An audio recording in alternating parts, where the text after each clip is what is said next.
Russian कथाकार Fyodor Dostoevsky यांनी लिहिलेली श्वेतरात्री नावाची कथा. रशियन कथा. श्वेतरात्री. तुझ्या हृदयाशी एक क्षण राहण्यासाठीच का तो निर्माण झाला होता. इवान तुर्गेनेव. इवान तुर्गेनेव 19व्या शतकातील रशियन कादंबरीकार व कवी. रात्र पहिली.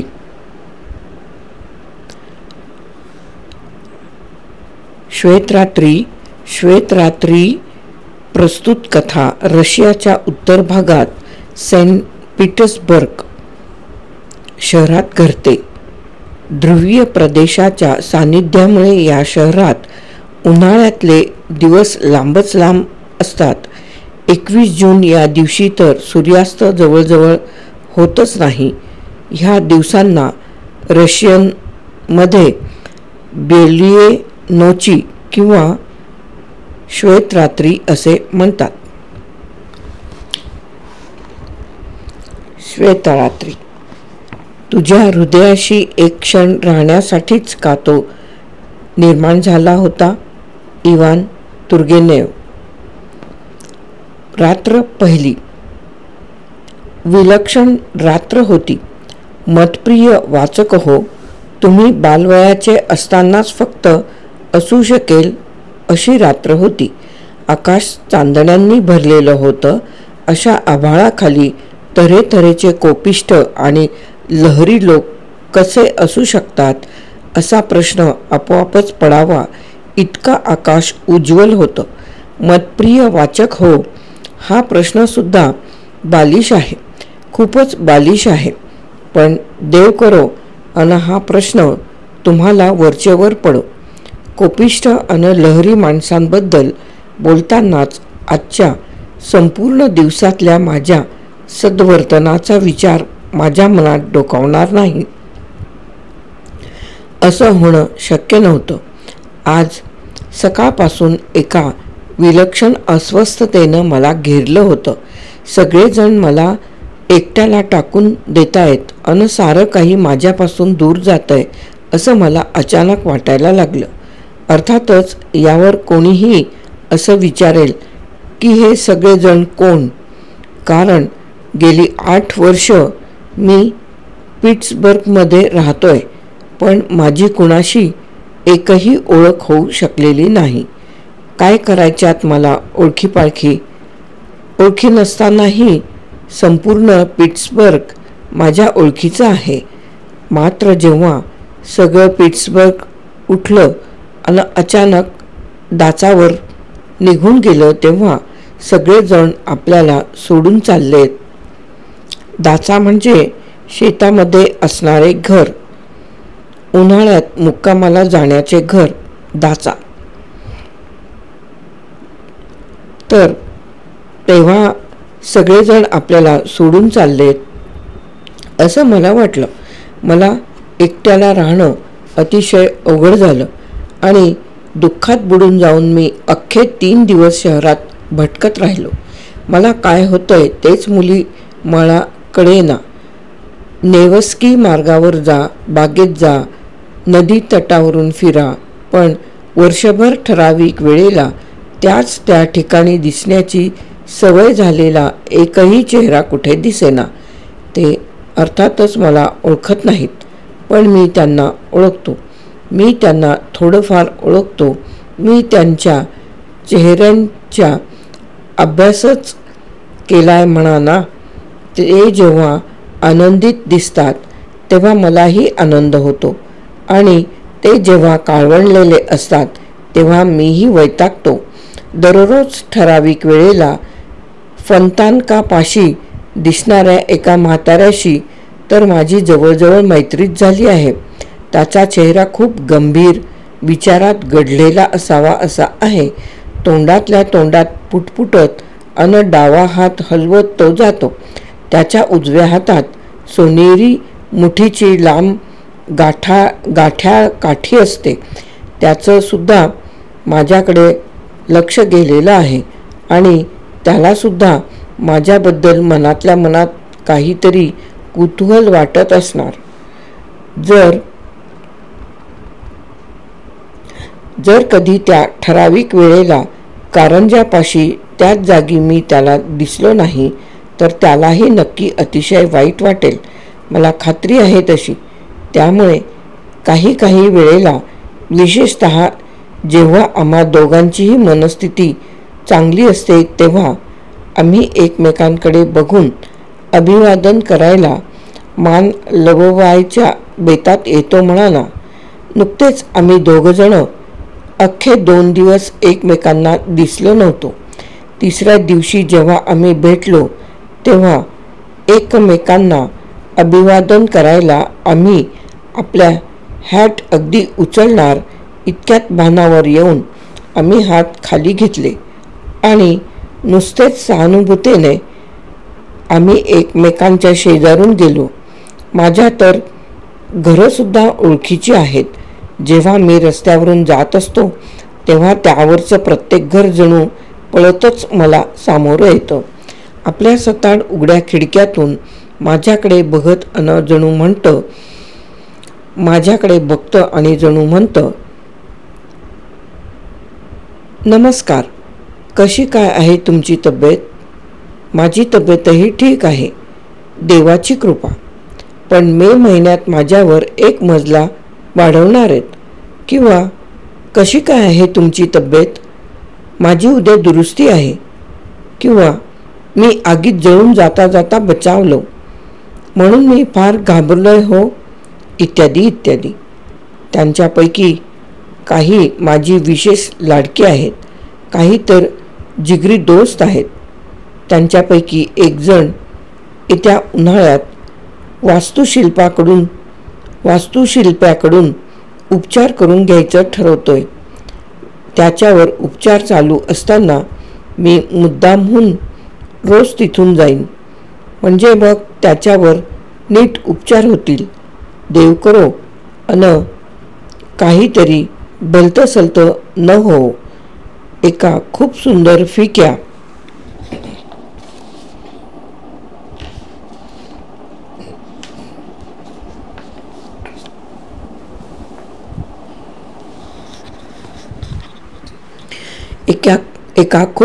फिक्या गुलाबी घराबाबत घडलेला प्रकार मी कधीही विसरणार नाही. ते एक अतिशय छान दगडी घर होतं. माझ्याकडे ते अगदी हसतमुखपणे पाहायचं.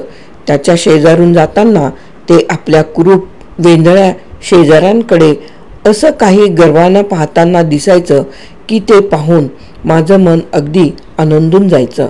गेल्या आठवड्यात मी त्या रस्त्यावरून गेलो आणि माझ्या त्या मित्राकडे पाहिलं तर काय, मला एकदम एक किंकाळी ऐकू आली. मला पिवळा रंग लावलाय.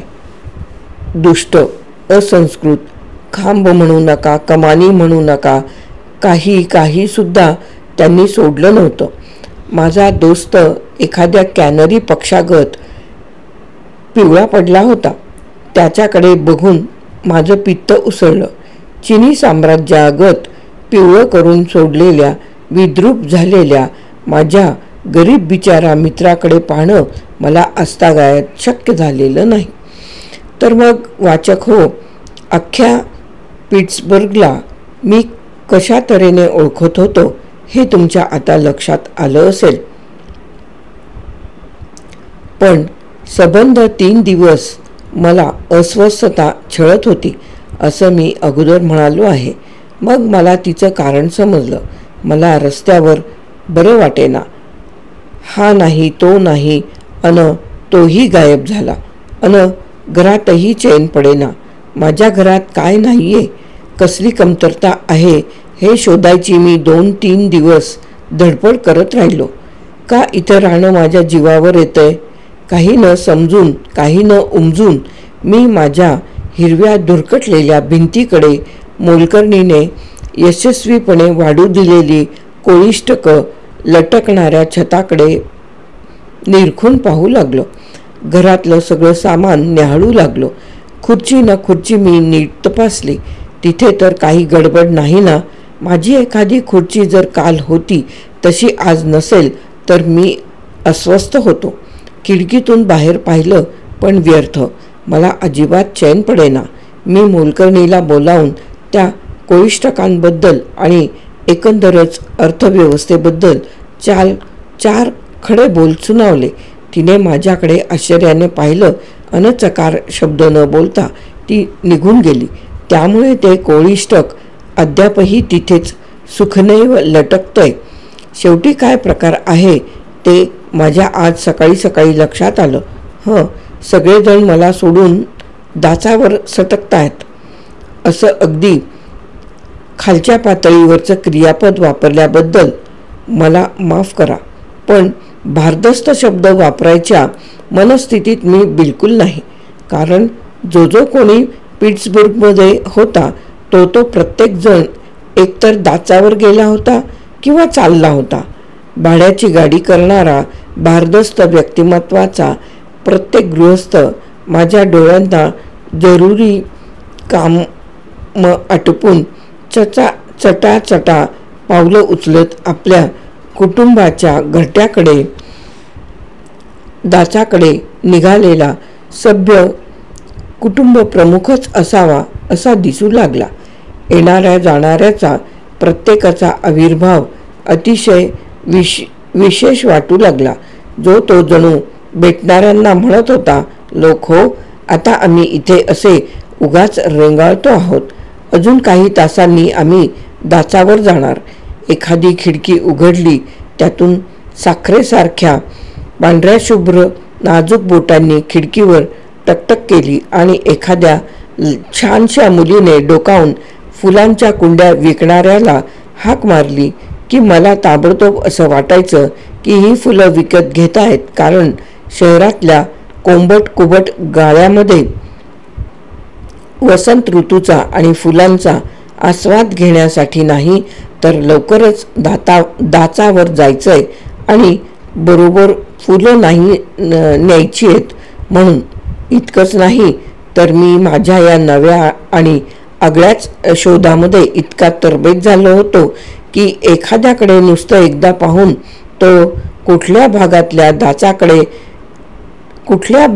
दाचामध्ये राहत असेल हे मी बिनचूक सांगू लागलो. कामेंनी आप्तेकारस्की बेट आणि पितिर्गोफस्काया रस्ता यांवरचे रहिवासी वेगळे ओळखू यायचे, कारण त्यांच्या मुद्दाम आत्मसात केलेल्या डौलदार हालचाली, किमती उन्हाळी कपडे आणि गावात येताना ते ज्या घोड्यागाड्यात बसून यायचे त्या भपकेबाज गाड्या, पारगोल्वा आणि त्याच्या पलीकडच्या भागात राहणारे प्रथम दर्शनीच आपल्या दक्ष शहाणपणाचा आणि भारदस्तपणाचा ठसा उमटवायचे, तर क्रेस्तवयस्कये बेटावर राहणाऱ्यांचा चेहरा इतका आनंदी दिसायचा की जणू तो कधीच काळवणार नाही. खचाखच भरलेल्या गाड्यांची रांग, लगाम हातात धरून गाडी शेजारून चालणारे तिचे गाडीवान, टेबल खुर्च्या, तुर्की पद्धतीचे अन साधे कोच, इतर गृहोपयोगी सामानाचा गाडीतला डोंगर आणि त्याच्या शिखरावर सिंहासनावर बसल्याच्या थाटात बसलेली मालकाचं सामानसुमान, अगदी डोळ्यातल्या बाहुलीसारखं जपणारी अशक्त स्वयंपाकीण हे दृश्य दिसलं. किंवा निवा नदीवरून फंतानकावरून चोरणाया नदीकडे बेटांकडे निघालेल्या घरगुती सामानाने भरलेल्या होड्या दिसल्या की माझ्या नजरेत त्यांची संख्या 10 पट 100 पट वाढायची. मला वाटायचं की सगळेजण उठतायत अन जातायत, सगळे तांडेच्या तांडे निघालेत. आता अख्ख्या पिट्सबुर्गचं बैराण वाळवंट होणार की काय. शेवटी याचा परिणाम असा झाला की मला अतिशय संकोचल्यासारखं, शरमल्यासारखं वाटायला लागलं, उदास वाटायला लागलं. मला जाण्यासाठी मला जाण्यासाठी दाचा नव्हती की तिथं जायला काही कारणही नव्हतं. प्रत्येक हमालाबरोबर भाड्यानं गाडी करणाऱ्या भारदस्त व्यक्तिमत्वाच्या प्रत्येक गृहस्थाबरोबर जायला मी तयार होतो. पण त्यांच्यापैकी एकानंही, अगदी एकानंही मला बोलावणं केलं नाही.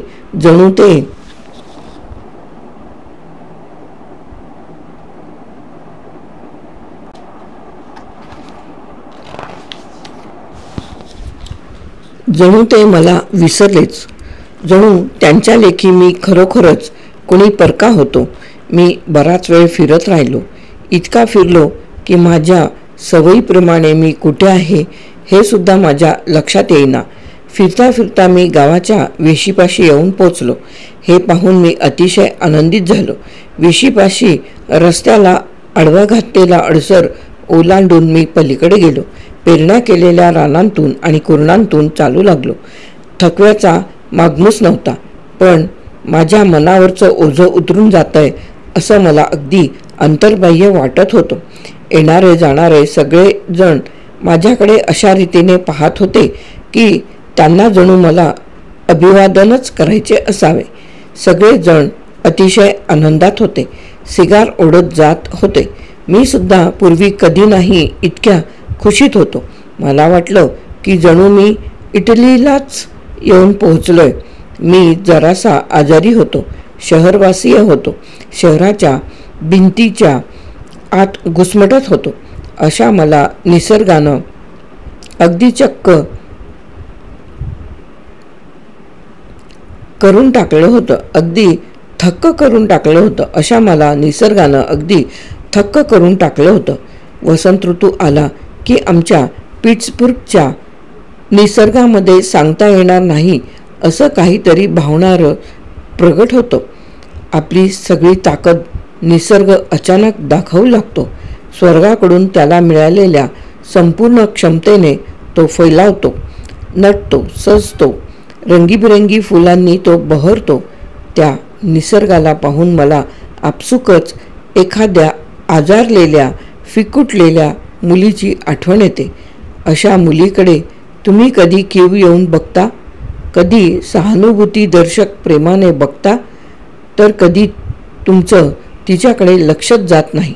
अशी ही मुलगी अचानक एका क्षणार्धात कशी कोण जाणे, पण विश्वास बसू नये इतकी विलक्षण सुंदर होऊन जाते. तुम्ही थक्क होऊन, चकित होऊन स्वतःलाच विचारू लागता, अशी ही कुठली शक्ती आहे जिच्यामुळे हे दुःखी विचारमग्न डोळे अशा धगीने चमकायला लागले? या फिकट ओढलेल्या गालांवर रक्तिमा कशामुळे आला? या नाजूक चेहऱ्यावर इतक्या भावभावना कशाने ओथंबून आल्या? कशाने हे ऊर धपापायला लागले? कशामुळे या बिचाऱ्या मुलीच्या चेहऱ्यावर इतका जोम, इतकं चैतन्य अन इतकं सौंदर्य आलं? अशा चमकदार खऱ्याखुऱ्या हास्याने तो चेहरा उजळून निघायला, चैतन्यमय व्हायला कोणतं कारण घडलं? तुम्ही आजूबाजूला बघता, कोणाला तरी शोधता, अंदाज करता. तो क्षण निसटतो. दुसऱ्या दिवशी तुम्हाला तोच पूर्वीचाच विचारमग्न निराश भाव दिसतो. त्या फिकट चेहऱ्यावर तीच थकावट, बित्रेपणा आणि इतकंच नाही तर घडीभराच्या मौजेबद्दल पश्चात्ताप, आत्यंतिक दुःख व हिरमुसलेपणाच्या छटाही दिसतात. तुम्हाला याचं वाईट वाटतं की इतक्या पटकन पुन्हा न फुलण्यासाठी क्षणभराचं सौंदर्य कोमजलं, इतक्या फसवेपणानं ते तुमच्यासमोर असं उगाच झळकलं, आणि याचंही वाईट वाटतं की त्याचा आस्वाद घेण्या इतका वेळही तुमच्यापाशी नव्हता. माझा दिवस जितका वाईट गेला होता त्या मानाने रात्र बरी होती. त्याचं असं झालं, मी खूप उशिरा शहरात परतून आलो. मी माझ्या घराकडे जायला लागलो तोवर 10चे टोले पडूनही गेले होते. माझी वाट कालव्याच्या काठाकाठाने जात होती. अशा वेळेला वाटेवर कोणी चिटपाखरूसुद्धा दिसत नाही. मी गावापासून जरा दूर असलेल्या भागात राहतो. मी वाटेने जात होतो आणि गुणगुणत होतो. मी आनंदात असलो की मी सरळ स्वतःशीच गुणगुणायला लागतो, अगदी कोणत्याही आनंदी माणसासारखाच, ज्याला मित्र नाहीत की परिचित नाहीत की आनंदाच्या क्षणी त्याच्या आनंदात सहभागी होतील असेही कोणी नाहीत. अचानक फारच अनपेक्षितपणे एक साहस माझ्या वाट्याला आलं. वाटेच्या एका बाजूला कालव्याच्या कठड्यावर रेलून अन कठड्याच्या जाळीवर कोपरं टेकवून एक स्त्री उभी होती. असं वाटत होतं की ती कालव्याच्या गढूळ पाण्याकडे टक लावून पाहते आहे. तिने एक सुरेखशी पिवळी हॅट आणि मोहक काळी केप परिधान केली होती. ह्या मुलीचे केस नक्की तपकिरी रंगाचे असणार. माझ्या मनात विचार आला, तिला बहुधा माझ्या पावलांची चाहूल लागली नसावी. जेव्हा श्वास रोखून धडधडत्या छातीने मी तिच्या जवळून गेलो तेव्हा ती हल्लीसुद्धा नाही. आश्चर्य आहे, नक्कीच ती कसल्याशा विचारात गढून गेली आहे असं मी मनातल्या मनात म्हटलं आणि जणू माझे पाय कुणी कापले असावेत असा मी थबकलो. एक दबका हुंदका माझ्या कानावर पडला. होय, मला भास होत नव्हता. ती मुलगी रडत होती. क्षणाक्षणाला नवे नवे उमाळे येत होते. अरे देवा, माझं काळीज जणू आक्रसलं. बायकांच्या बाबतीत मी अतिशय बुजरा असलो तरी ही वेळ तो विचार करण्याची नव्हती. मी वळून तिच्याकडे जाऊ लागलो आणि बाईसाहेब हा शब्द मी अगदी उच्चारलाच होता, पण यापूर्वी हजारो रशियन प्रेमकथा अन कादंबऱ्यात हाच शब्द अशा तऱ्हेने आला आहे हे मला माहीत होतं. केवळ याच एक गोष्टीने मला अडवलं. मी बोलायला शब्द शोधेपर्यंत ती मुलगी भानावर आली. तिने वळून बघितलं. कसलीशी आठवण झाल्यागत ती दचकली अन मान खाली घालून ती माझ्या शेजारून झपाट्याने निघून कालव्याच्या रस्त्याला लागली. मी ताबडतोब तिच्या पाठोपाठ निघालो, पण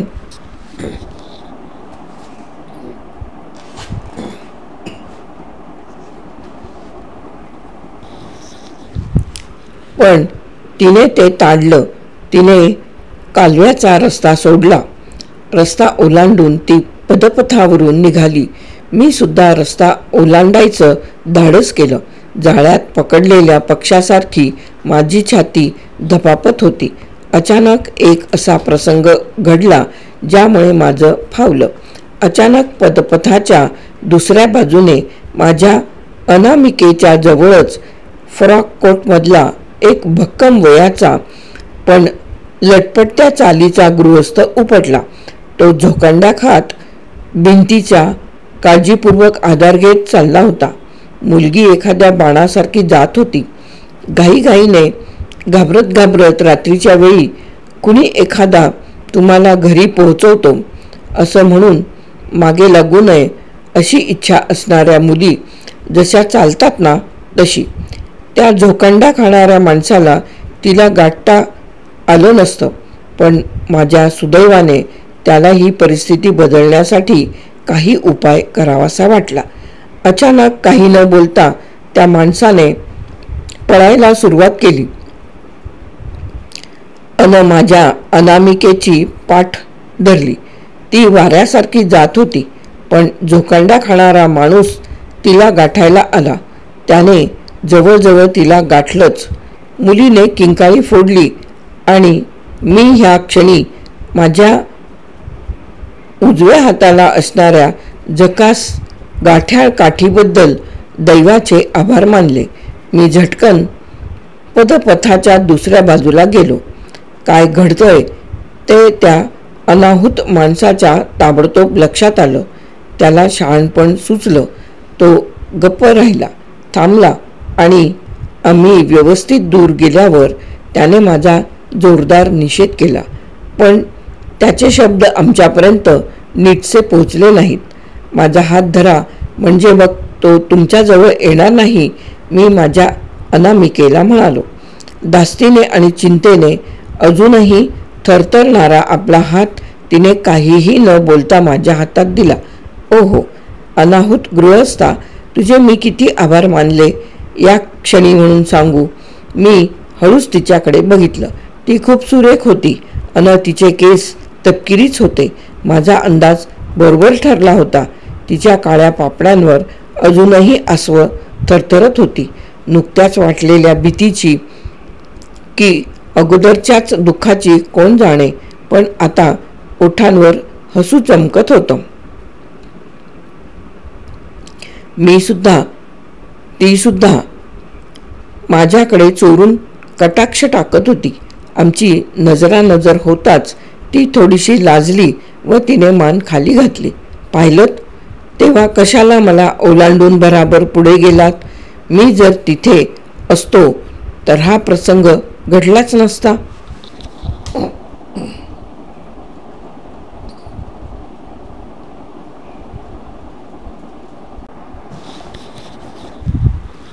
पण मी तुम्हाला ओळखत नव्हते. मला वाटलं तुम्ही सुद्धा, आणि आता तुम्ही मला ओळखता वाटतं. थोडं थोडं.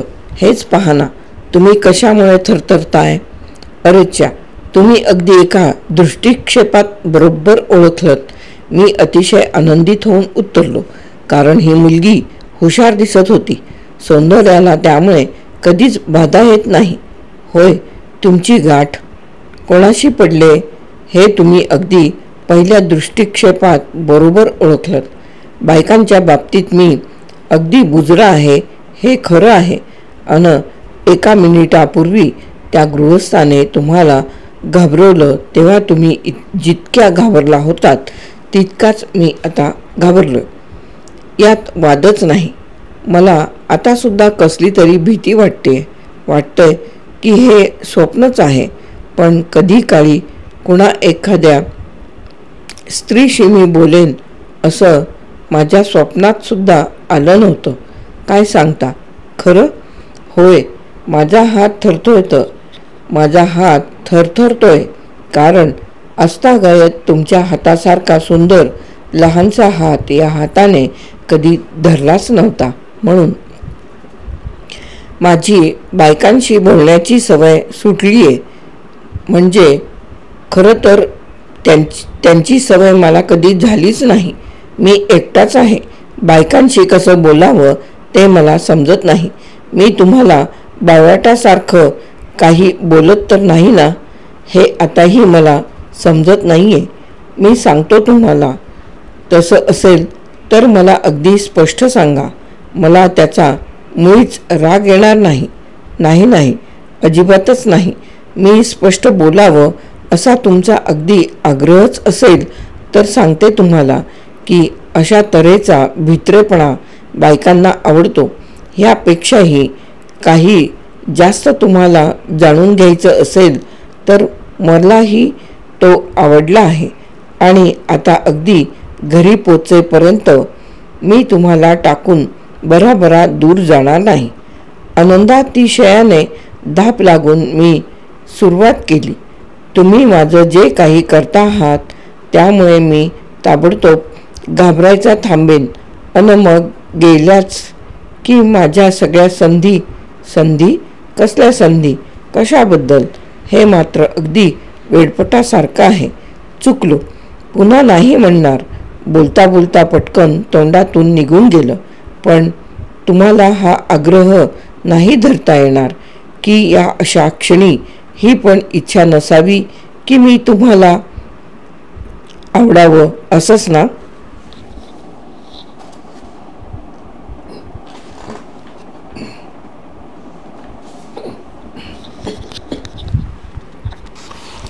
होय, दया करा. देवाखातर दया करा, मी कोण ते जाणून घ्या. बघा, मी 26 वर्षाचा आहे, पण मी कधीही कोणा स्त्रीला असं भेटलो नाही. मग मला कसं बरं नीट बोलता येईल? नेमका आणि चतुर. सगळ्या गोष्टी अशा उघड झाल्या तर ते तुमच्याच फायद्याचं ठरेल.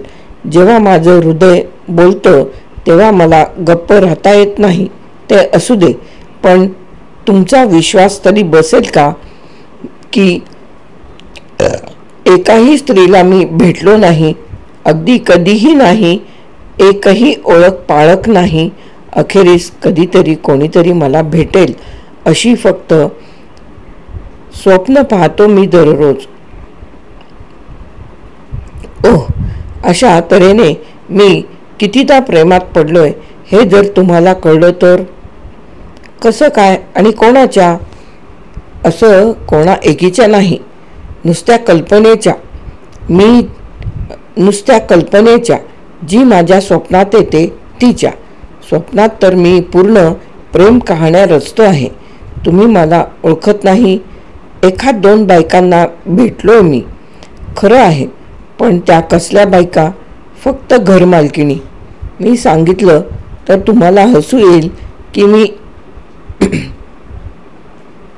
मी खूपदा बोलायचं ठरवलं रस्त्यावरच्या कोण्या सरदार कन्येशी, अर्थात ती एकटी असताना. बोलायचंच काही झालं तरी बुजरेपणानं, आदरानं, भावपूर्ण आवेशानं सांगायचं की मी अतोनात एकटा आहे. तिने मला दूर लोटू नये, कुठल्याही स्त्रीशी ओळख व्हावी यासाठी मजपाशी काही उपाय नाही. तिच्या मनावर हे बिंबवायचं की माझ्यासारख्या दुर्दैवी माणसाची भित्री विनवणी ठोकरणं हे काही स्त्रीच्या कर्तव्यात बसत नाही.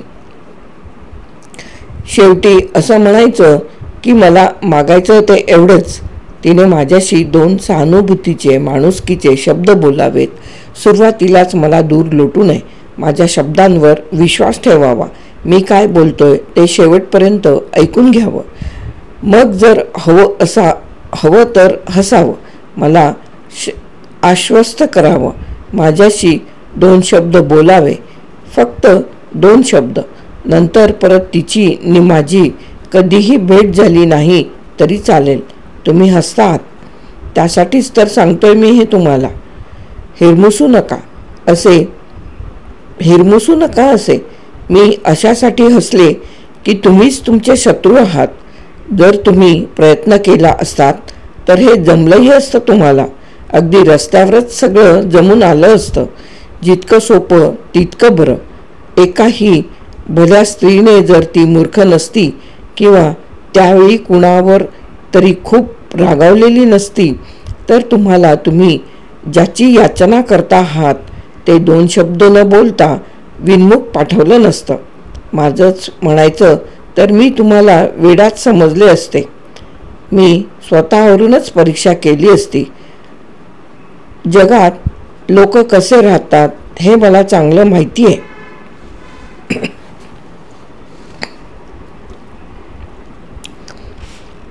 आभारी आहे मी तुमचा. तुम्ही माझ्यासाठी आता काय केलं याची तुम्हाला कल्पनाही नाही. ठीक आहे, पण मला सांगा, तुम्हाला असं का वाटलं की मी अशी स्त्री आहे जिच्याशी, म्हणजे तुम्ही लक्ष देण्यायोग्य किंवा मैत्री करण्यायोग्य स्त्री कशी समजलात मला? म्हणजे थोडक्यात सांगायचं तर तुम्ही म्हणता तशी घरमालकीण नसलेली स्त्री माझ्याकडे यायचं तुम्ही कसं ठरवलं? का? कशासाठी? कारण तुम्ही एकट्या होतात. तो गृहस्थ जरा फाजील धिटाई करत होता. शिवाय रात्रीची वेळ. तुम्हीच सांगा, हे तर माझं कर्तव्यच होतं ना? नाही, त्याही अगोदर तिकडे त्या वाटेवर तेव्हाच तुम्हाला माझ्याकडे यावंसं वाटलं होतं ना? तिकडे त्या वाटेवर? खरं सांगू का, काय उत्तर द्यावं हे मला कळत नाहीये. मला भीती वाटते. सांगू का, मी आज आनंदात होतो. मी नाचत होतो, गात होतो. मी गावाबाहेर गेलो होतो. इतके आनंदी क्षण माझ्या वाटेला यापूर्वी कधीच आले नव्हते. अन तुम्ही, म्हणजे मला असं वाटतं की की बहुतेक तुम्ही रडता आहात. मला जे ऐकवेना मला ते ऐकवेना. माझं हृदय द्रवलं. देवा रे, मला तुमच्यासाठी खंत वाटू शकत नाही की काय? तुमच्याविषयी मातृभाव वाटणं, सहानुभूती वाटणं हे पाप आहे की काय? माफ करा, मी सहानुभूती असं म्हणालो, पण खरंच तुमच्याजवळ यावं असं मला अचानक वाटलं.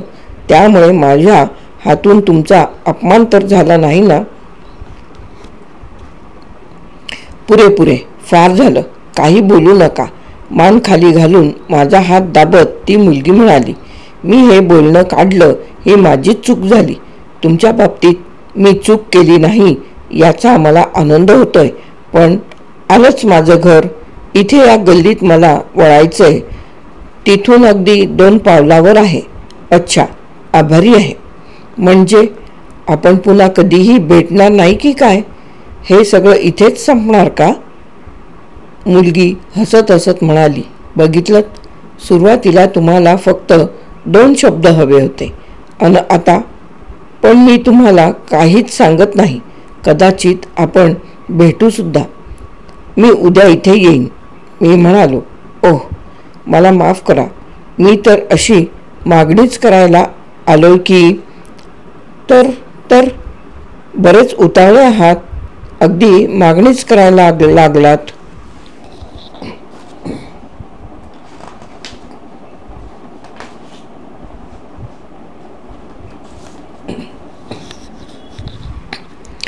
तिचं बोलणं तोडत मी म्हणालो, ऐका जरा.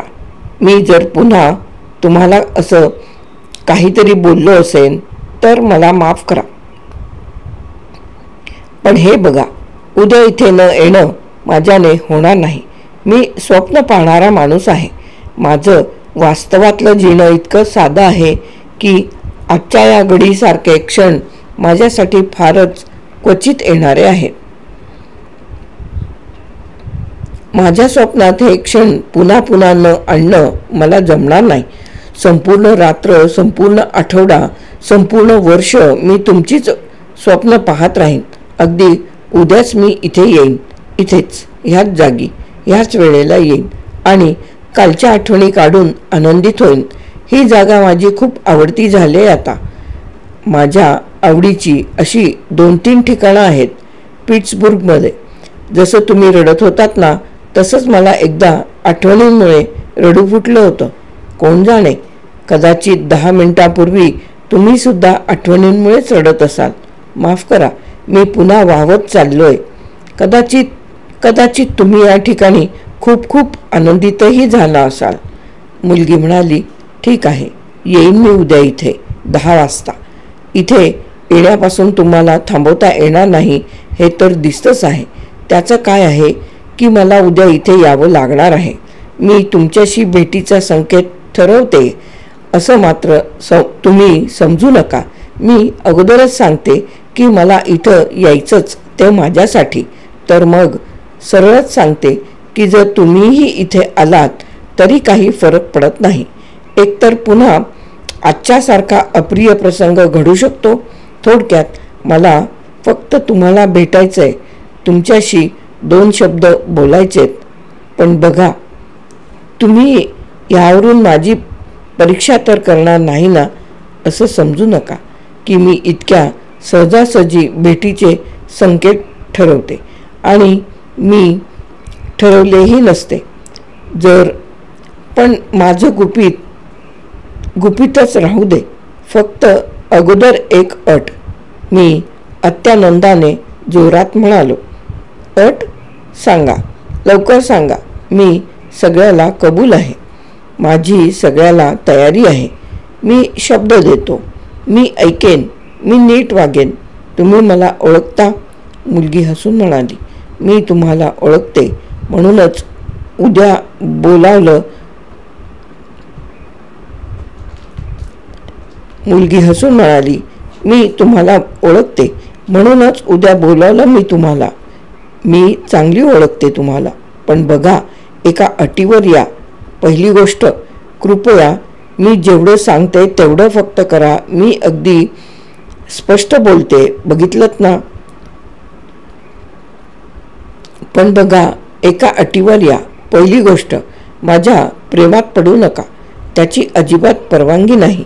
मी निक्षून सांगते तुम्हाला, मैत्रीला माझी तयारी आहे. हा माझा हात देते, पण प्रेम नाही. माझी विनंती आहे तुम्हाला. तिचा हात हातात घेऊन मी उद्गारलो, मी शपथ घेतो. पुरे. शपथ घ्यायची गरज नाही. तुम्ही दारुगोळ्याच्या कोठारासारखे लगेच पेटून उठता हे मला माहिती आहे. मी असं बोलते म्हणून माझा निवाडा करू नका. जर तुम्हाला ठाऊक असतं ज्याच्याशी 2 शब्द बोलावेत, सल्ला विचारावा असं कोणीसुद्धा मला नाही. अर्थातच म्हणून कोणी रस्त्यावर सल्लागार शोधत नाही. पण तुम्ही अपवाद आहात. मी तुम्हाला इतकं चांगलं ओळखते की जणू आपली 20 वर्ष जुनी मैत्री असावी. तुम्ही मला फसवणार नाही, खरं ना? बघालच तुम्ही. पण हे 24 तास तरी मी कसे काढू ते मला कळत नाहीये. स्वस्त झोपा. Good night. आणि मी तुमच्यावर भरोसा ठेवला आहे हे लक्षात ठेवा. आता थोड्या वेळापूर्वी तुम्ही इतकं छान बोलत होतात. आपल्या प्रत्येक भावनेचा, अगदी मैत्रीपूर्ण सहानुभूतीचाही इतका जाहीर अहवाल द्यायचा म्हणजे काय? इतकं छान सांगितलं तुम्ही ते की त्याच वेळी तुमच्यावर विश्वास ठेवावा अशी कल्पना मला सुचली. विश्वास कसला? काय म्हणता? कृपया सांगा. उद्या भेटू. आज आता हे गुपितच राहू दे. तुमच्या दृष्टीने हे ठीक राहील. दुरान्वयाने का होईना, पण कादंबरीतल्यासारखं वाटेल हे. उद्या कदाचित मी तुम्हाला सांगेन किंवा सांगणारही नाही. अगोदर मी तुमच्याशी थोडं बोलेन. आपण चांगली ओळख करून घेऊ एकमेकांची. हो ना? मी उद्याच तुम्हाला माझ्याबद्दल सगळं सांगतो.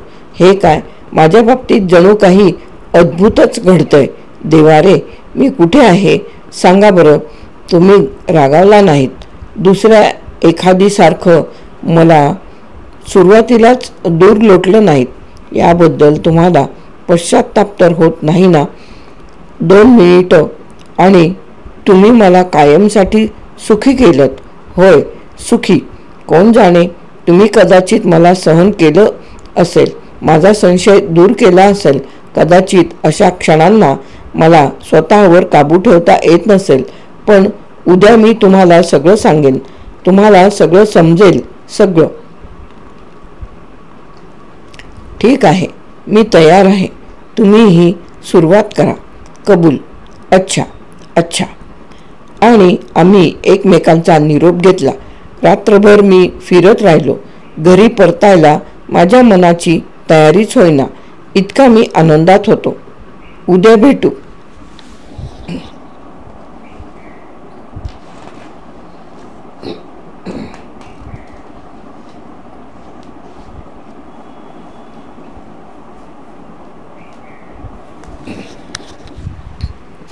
दुसरी रात्र. बघा, काढलेत ना 24 तास? ती हसून मला म्हणाली आणि तिने माझे दोन्ही हात दाबले.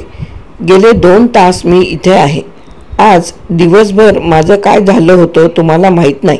माहिती आहे. मुद्द्याचं बोलूया. आज मी का आले माहिती आहे का? कालच्यासारखं काहीही बडबडायला नाही. त्याचं काय आहे, आपण अगोदर जास्त शहाणपणानं वागायला पाहिजे. काल मी या सगळ्या प्रकाराबद्दल बराच वेळ विचार केला.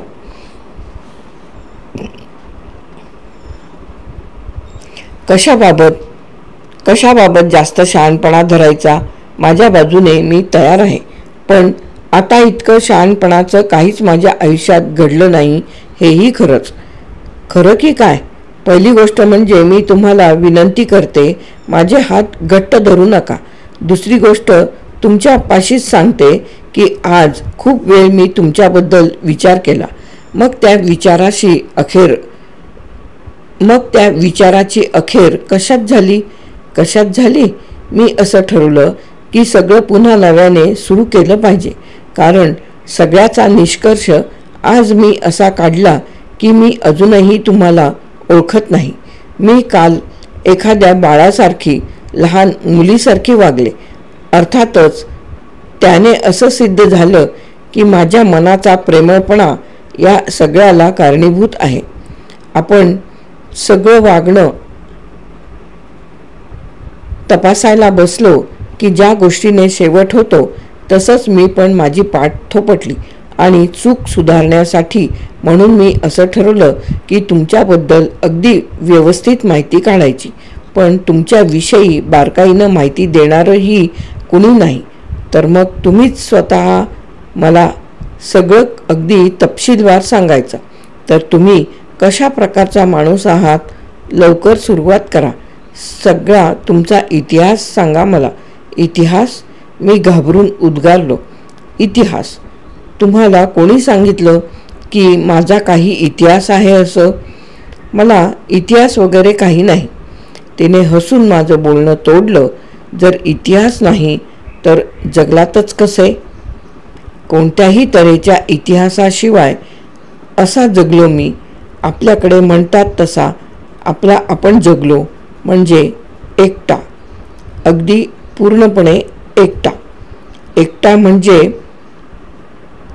काय कळतंय का तुम्हाला? एकटा कसा? म्हणजे तुम्ही कधी कोणाला भेटला नाहीत?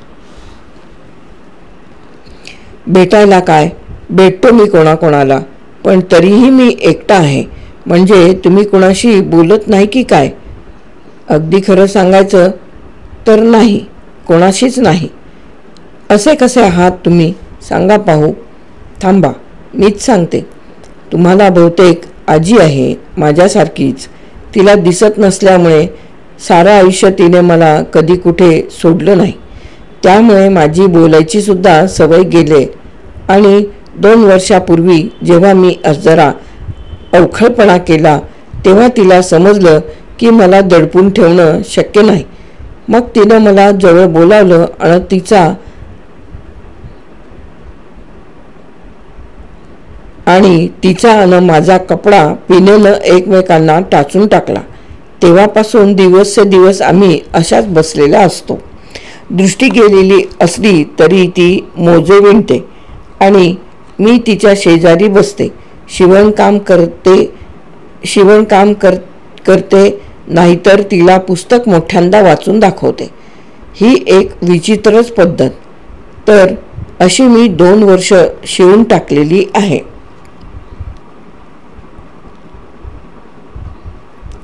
अरे देवा, काय हे दुर्दैव. नाही, पण मला तशी आजी नाही. आजी जर नाही तर तुम्हाला घरात बसून राहायला कोणतं कारण? ऐका, मी कोण हे तुम्हाला जाणून घ्यायचंय का? हो, अर्थातच. अगदी खरं. अगदी खरं. तर मग ऐका, मी एक नमुना आहे. नमुना? नमुना? कसला नमुना? ती ओरडली आणि खदखदून हसायला लागली. जणू वर्षभर तिला हसायला जमलंच नव्हतं. किती मजा येते तुमच्याबरोबर. ते बघा, तिथे एक बाक आहे. तिथे बसूया. इथे कोणी येत नाही. कोणीही आपलं बोलणं ऐकणार नाही.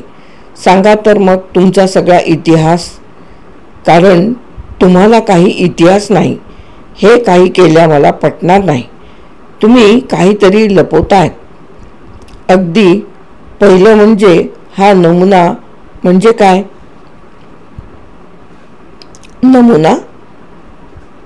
नमुना म्हणजे अस्सल असा एक गमतीशीर माणूस. तिच्या लहान मुलांसारख्या हसण्यापाठोपाठ मी स्वतःही हसत हसत उत्तर दिलं. एका प्रकारचा स्वभाव.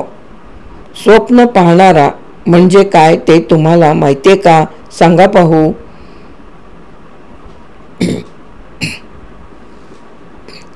स्वप्न पाहणारा? पुरे माहीत नसेल कसं? मी स्वतः सुद्धा स्वप्न पाहणारी आहे. एखाद्या वेळी मी आजी शेजारी बसलेली असते आणि काय काय डोक्यात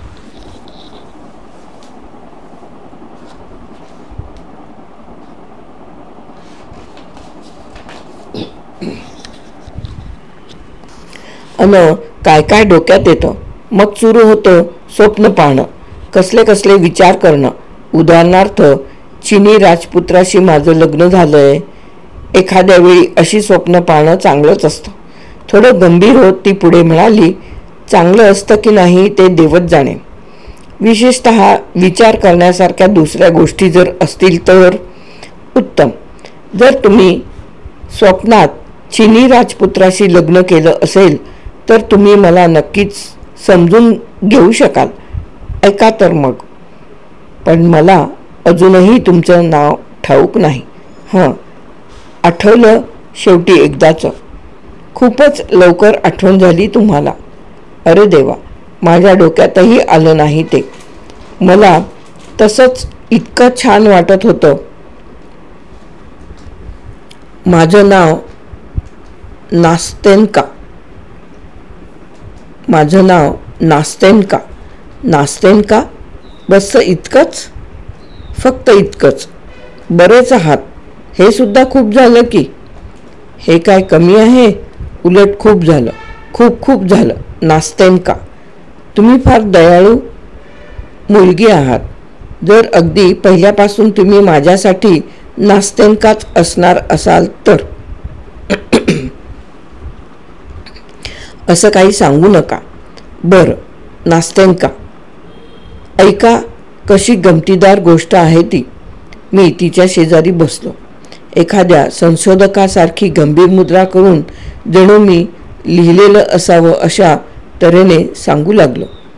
जर आपणास ठाऊक असेल नास्तेन्का, तर पिट्सबुर्गमध्ये काही फार विचित्र जागा आहेत.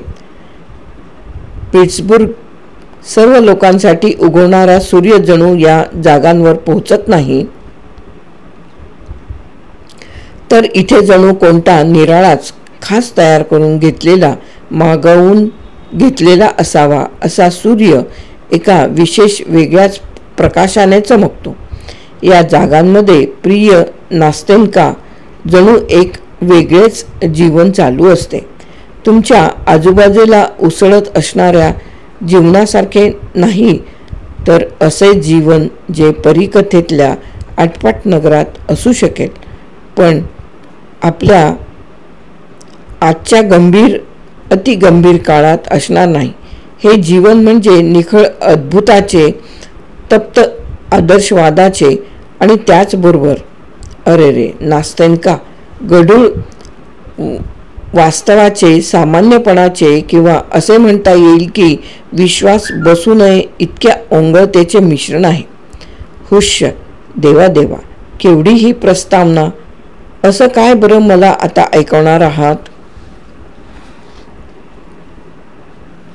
नास्तेन्का, मला वाटतं तुम्हाला नास्तेन्का म्हणून हाक मारायचा मला कधीच कंटाळा येणार नाही. कंसात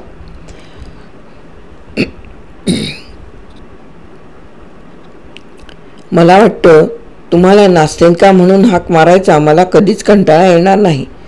तुम्हाला मी हे सांगणार आहे की या जागांमध्ये काही विचित्र लोक राहतात. स्वप्न पाहणारा स्वप्न पाहणारा.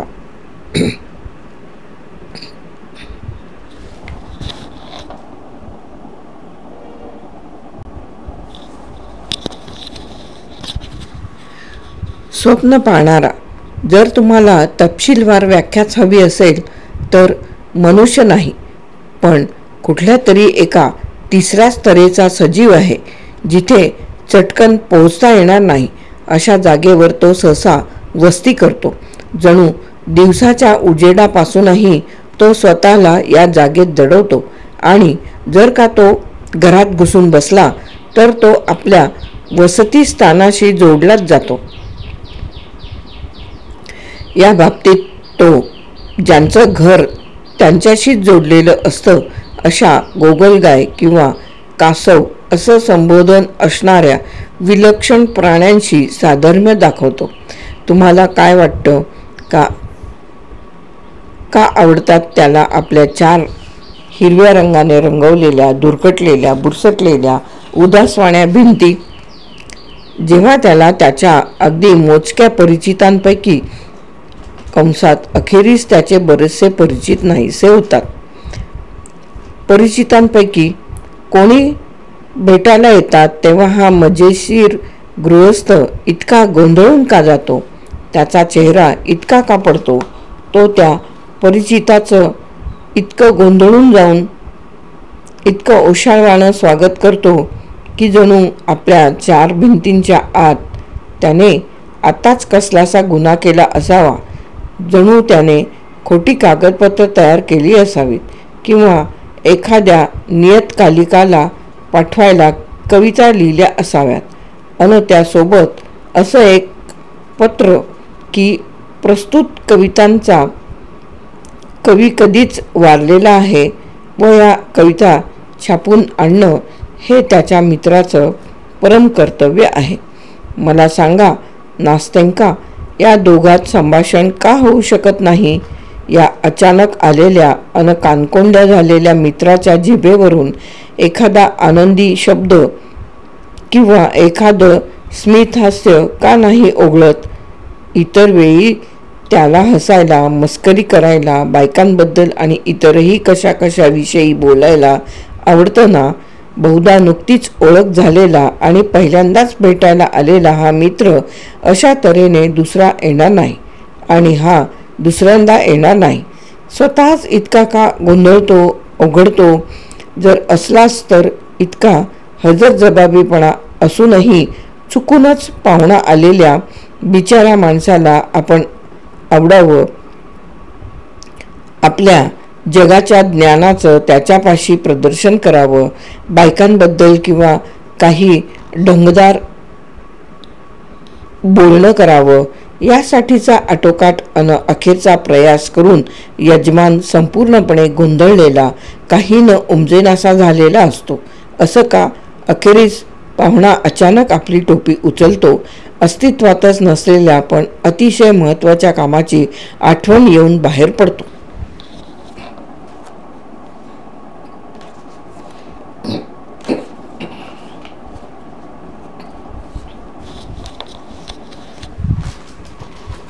हर तऱ्हेने आपली निराशा दाखवणाऱ्या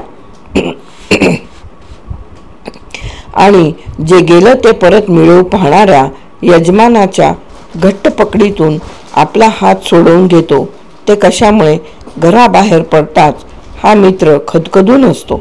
ह्या वेडपटाकडे परत कधीही न येण्याचं तो स्वतःशी पक्क ठरवतो. ते का? हा वेडपट खरं तर फार चांगला आहे, तरीसुद्धा त्याच्या डोक्यात अशी कल्पना का येते की त्याच्याशी बोलणाऱ्याचा चेहरा सगळा वेळ एखाद्या मांजराच्या पिल्लाच्या तोंडासारखा दिसत होता. अशी तुलना करायचा मोह त्याला आवरत नाही. मुलांनी खूप चोंबाळून भेवडवून खूप त्रास दिलाय, पकडून ठेवलंय आणि आता त्यांच्यापासून सुटून जे अंधारात कशाच्या तरी खाली जाऊन बसलंय असं पिल्लू.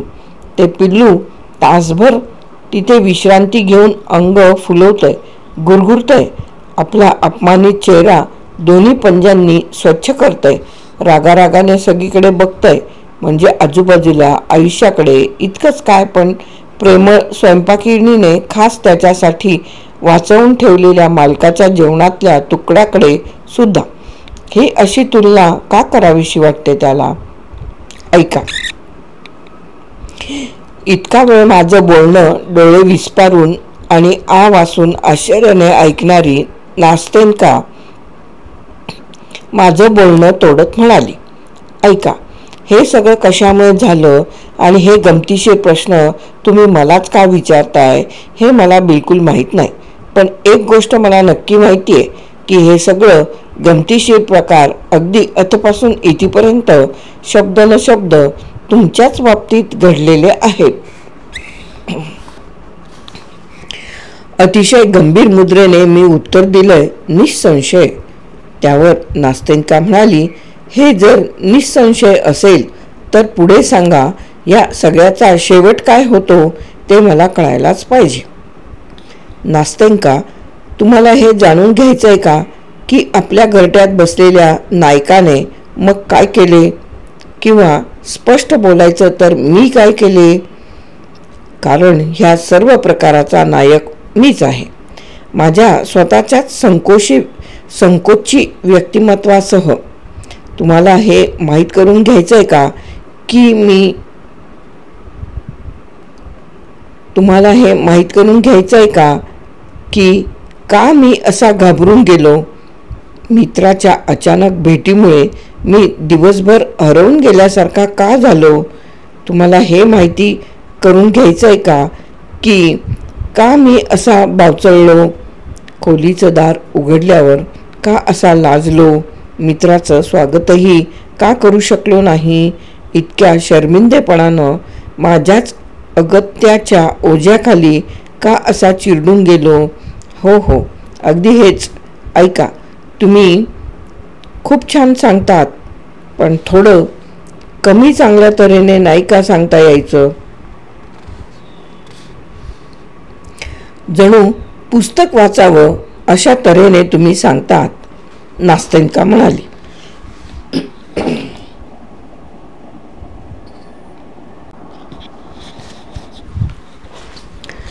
हसू कसंबसं दाबत मी अतिशय गंभीर आणि कडक आवाजात म्हणालो, नास्तेन्का, प्रिय नास्तेन्का, मी हे अतिशय छान सांगतोय हे मला माहीत आहे, परंतु हा माझाच दोष आहे.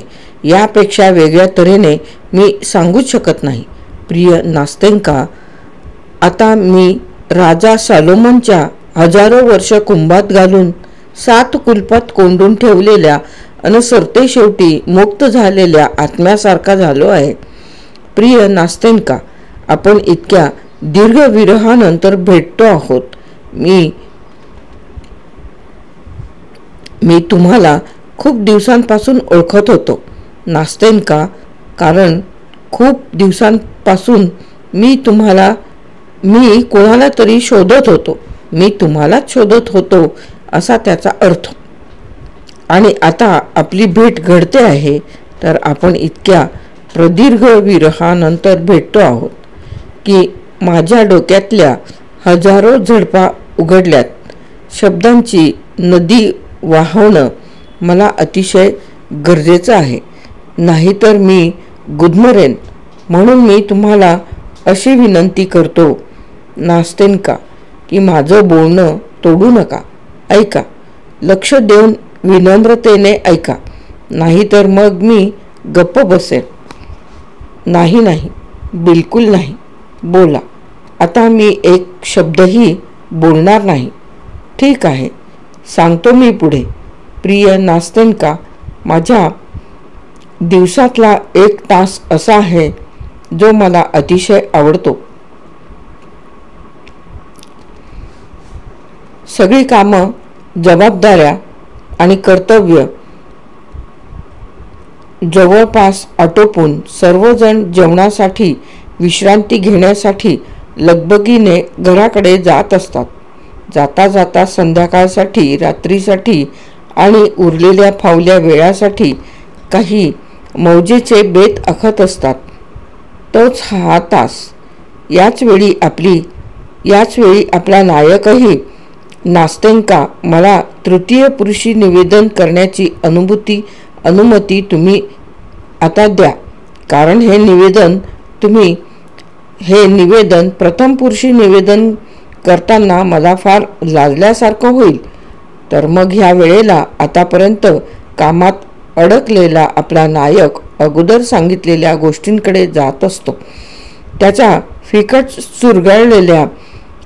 चुरगळल्यासारख्या दिसणाऱ्या चेहऱ्यावर एक वेगळीच समाधानाची भावना खेळत असते. पिट्सबर्गच्या थंडगार आभाळात सावकाशपणे उजळणाऱ्या संधीप्रकाशाकडे तो आस्थेने बघत असतो. असं मी जे म्हणतो ते खरं नाही. तो बघत नसतो, तर काही न उमजून तिकडे नजर लावून असतो. जणू तो खूप दमलेला असावा, किंवा त्याचवेळी तो कुठल्या तरी दुसऱ्या जास्त रोचक गोष्टीत गुंतलेला असावा आणि त्यामुळे तो आजूबाजूच्या गोष्टींकडे अगदी वरवर किंवा अनिच्छेनेच अवधान देत असावा. तो संतुष्ट असतो, कारण त्याची नावडती कामं निदान उद्यापर्यंत संपली आहेत.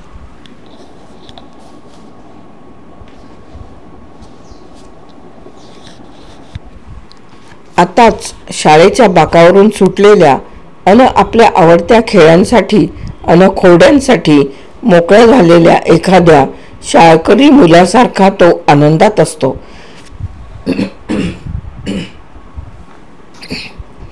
नास्तेंका त्याच्याकडे त्रयस्थाच्या नजरेने बघा.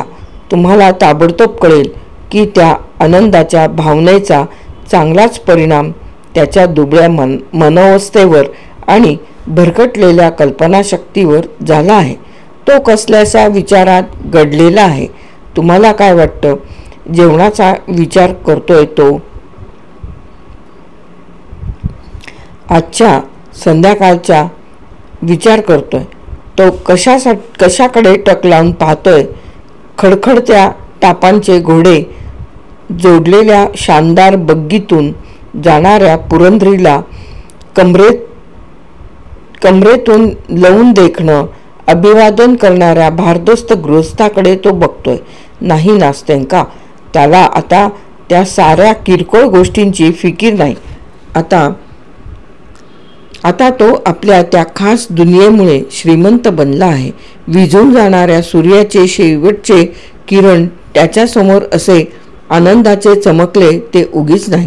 त्या किरणांची ऊब मिळालेल्या त्याच्या हृदयातून त्यामुळे आठवणींचं मोहळ उठलं. ज्यावरची अगदी बारीकसारीक गोष्टसुद्धा त्याला अगोदर थक्क करून सोडत होती त्या रस्त्याकडे सुद्धा आता त्याचं लक्ष नाही. आता प्रतिभा देवीने कंसात जर तुम्ही ज्युकोवस्की वाचला असेल तर कळेल तुम्हाला नास्तेंका. ज्युकोवस्की म्हणजे वासिली ज्युकोवस्की, 19व्या शतकातील रोमॅन्टिक रशियन कवी. जर तुम्ही ज्युकोवस्की वाचला असेल तर कळेल तुम्हाला नास्तेंका. तर आता प्रतिभा देवीने आपल्या अद्भुत हातांनी भरजरी महावस्त्राचे धागे गुंफायला सुरुवात केली आहे. एका अद्भुत जादुई आयुष्याची नक्षी आता ती त्याच्यासमोर उलगडायला लागली आहे.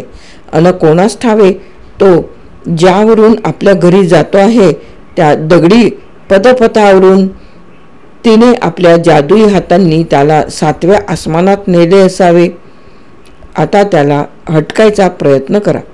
त्याला एकदम विचारा, तो आता कुठे उभा आहे, कुठल्या रस्त्यांवरून तो आला.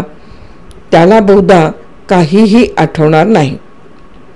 तो चालतोय हे नाही, कुठे उभा आहे हेही नाही, आणि हिरमुसून पडेल चेहऱ्याने तो काहीतरी खोटं सांगेल, वेळ मारून नेईल. आता इतक्यात एका सभ्य वृद्ध स्त्रीने त्याला नम्रपणे पदपथाच्या मधोमध थांबवलं आणि मला रस्ता सांगा अशी विनंती केली. तेव्हा तो एवढा दचकला, जवळजवळ ओरडलाच आणि घाबरून आजूबाजूला बघू लागला. हताश होऊन चेहरा आक्रसून घेत तो बाजूला झाला. त्याच्या हे लक्षात आलं नाही की त्याचे हातवारे आणि त्याचं बावळट हसू बघून अनेक येणारे जाणारे हसतायत, किंवा एका लहान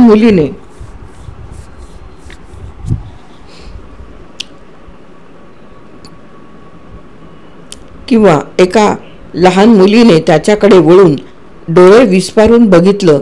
ती घाबरून त्याला वाट देण्यासाठी बाजूला सरकली आणि तो गेल्यावर ती खदखदून हसली.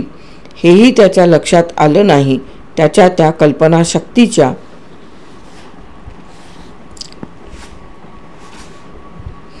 खेळकर भरारीने हे सगळं सामावून घेतलं आहे. ती म्हातारी, ते चौकस येणारे जाणारे हसणारी मुलगी, फंताकामध्ये जिथून आता आपला नायक चालला आहे असं समजू. कंसात जिथून आपला नायक चालला आहे असं समजू. फंताकामध्ये जागोजागी थपकून तरंगणाऱ्या तराफ्यांवर रात्रीचा मुक्काम करणारे खेडूत, या साऱ्यांना तिने कोळ्याच्या जाळ्यात लपेटलेल्या माशांप्रमाणे लिलया आपल्या जाळीदार वस्त्रात विणून टाकलं. या आपल्या नव्या खजिन्यासोबत हा विक्षिप्त माणूस आपल्या खोरड्यात परत आला. जेवायला बसला. जेवण संपूनही खूप वेळ झाला. त्यानंतर त्याच्याकडे काम करणाऱ्या सदा विचारमग्न अन दुःखी दिसणाऱ्या मोलकरणीनं जेव्हा टेबलावरचं सगळं आवरून त्याला ओढायला पाईप आणून दिला तेव्हाच तो भानावर आला. नीट पाहिल्यावर आपलं जेवण खरोखर झालंय हे त्याच्या ध्यानात आलं अन त्याला आश्चर्यच वाटलं. खोलीत अंधार पडला होता. त्याचं हृदयही रिकामं अन उदास होतं. त्याच्या आजूबाजूला मनोरथांचं साम्राज्य मोडत होतं. आवाज न करता, हादरे न देता, काही मागमूसही न ठेवता ते एखाद्या स्वप्नासारखं विरून जात होतं. आपल्याला काय दिसलं हे त्याला स्वतःलाही आठवत नव्हतं. पण ज्यामुळे हृदय अस्वस्थ होतं, दुःखी होतं, अशी एखादी उदास भावना, एखादी नवी कामना मोहकपणे त्याच्या कल्पनाशक्तीला गुदगुल्या करत होती, थरारून टाकत होती. अवचितपणे नव्या आभासांचं मोहळ उठवत होती. त्या लहानशा खोलीत आता शांततेचं साम्राज्य पसरलेलं असतं. एकाकीपणामुळे आणि आळशीपणामुळे कल्पकता मार्दवते. ती हळूहळू पेट घेते. म्हाताऱ्या मोलकरणीच्या किटलीतल्या कॉफीच्या आधणासारखी तिला किंचित उकळी फुटते. मोलकरीण अगदी संथपणे आजूबाजूला वावरत असते. स्वयंपाकघरात जात येत असते. स्वतःसाठी कॉफी बनवून घेत असते. कल्पकता चांगली खदखदायला लागलेली असते. ज्याचं तिसरं पानसुद्धा उलटलं गेलं नाहीये असं ते निरुद्देशपणे हातात धरलेलं पुस्तकही आपल्या स्वप्न बघणाऱ्याच्या हातातून गळून पडतं. त्याची कल्पनाशक्ती आता पुन्हा चाळवली आहे. पुन्हा कल्पनाचित्र जुळवू लागली आहे. अचानक आपल्या झळाळत्या रंगरूपात त्याच्यापुढे नवी दुनिया, नवं जीवन पुन्हा चमकत आहे. नवं स्वप्न, नवं आनंद, उंचीपुरी मधुर जहराचा नवा घोट. वास्तव जगात ठेवलंय काय त्याच्यासाठी? त्याच्या पक्षपाती नजरेला नास्तेंका तुम्ही अन मी अगदी सुस्त, मंद, अगदी बेजान आयुष्य जगताना दिसतो. त्याच्यामध्ये आपण आपल्या नशिबावर नाखुश असतो.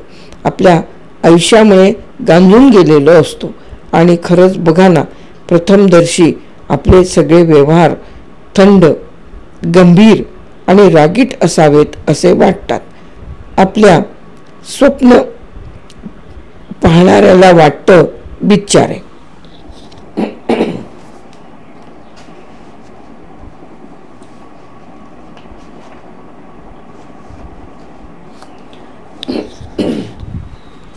त्याला असं वाटतं यात नवलते काय? त्याच्या त्या जादुई आभासांकडे पहा. ते आकर्षकपणे, स्वच्छंदीपणे त्याच्यासमोर विस्तीर्ण जादुई जिवंत चित्रांचा भूलभुलैया उभा करतात. त्यामध्ये अर्थातच प्रामुख्याने आपलं स्वप्न पाहणारा स्वतः आपल्या खास रूपात असतो. बघा बघा, किती रोमहर्षक साहस! न संपणाऱ्या आत्यंतिक आनंदमय आभासांचं केवढं ते मोहोळ! कदाचित तुम्ही विचाराल, कसली स्वप्न पाहतो हा? कशाला विचारायचा हा प्रश्न? कशाही बद्दल पाहतो तो स्वप्न. तो स्वतःला कवीच्या भूमिकेत कल्पितो. असा कवी जो सुरुवातीला उपेक्षित असतो पण नंतर खूप उचलला जातो. किंवा Hoffmann Ernst Theodor Amadeus Hoffmann, German romantic लेखक, 1776 ते 1882.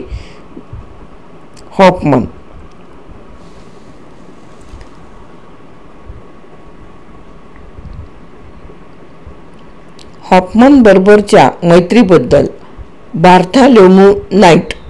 बार्थॉलोम्यू नाईट म्हणजे 24 ऑगस्ट 1872च्या रात्री पॅरिसमध्ये कॅथोलिकांनी प्रोटेस्टंट पंथीयांची महाभयानक कत्तल केली. बार्थॉलोम्यू नाईट.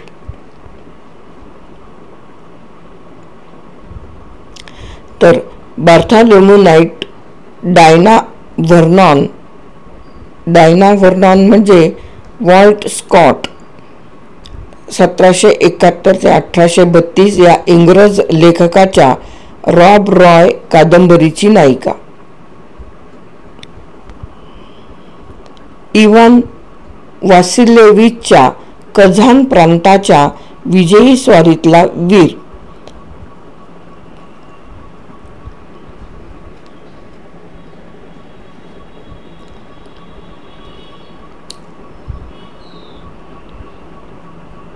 इव्हान वासिलेविच म्हणजे 1552च्या ऑक्टोबर महिन्यात 1.5 महिन्याच्या वेढ्यानंतर कझान शहर रशियनांनी जिंकले.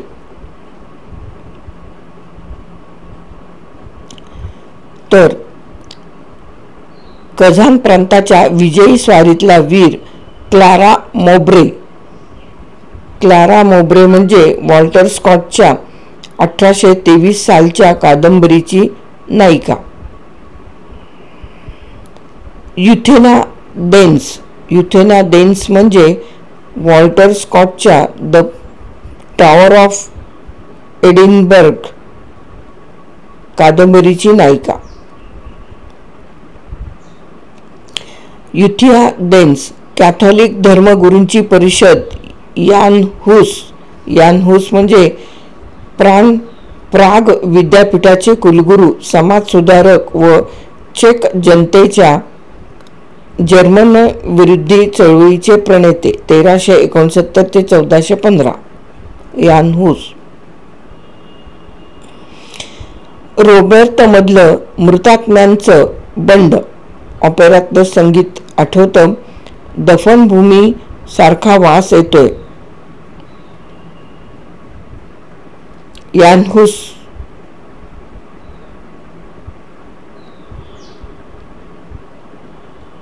रोबर्टमधलं मृतात्म्याचं बंड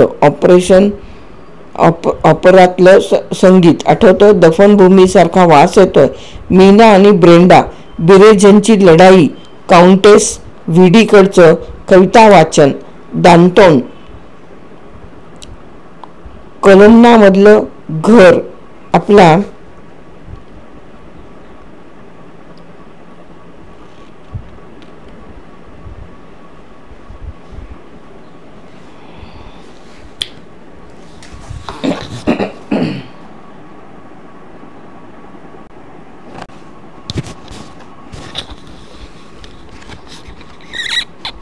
आपला हक्काचा कोपरा आणि जवळच कुणाची तरी प्रिय सोबत.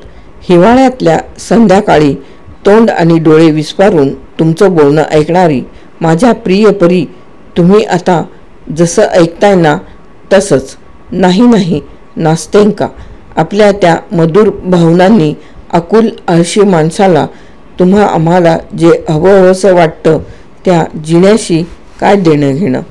ते जिणं दरिद्री कीव आणण्याजोगं आहे असं त्याला वाटतं.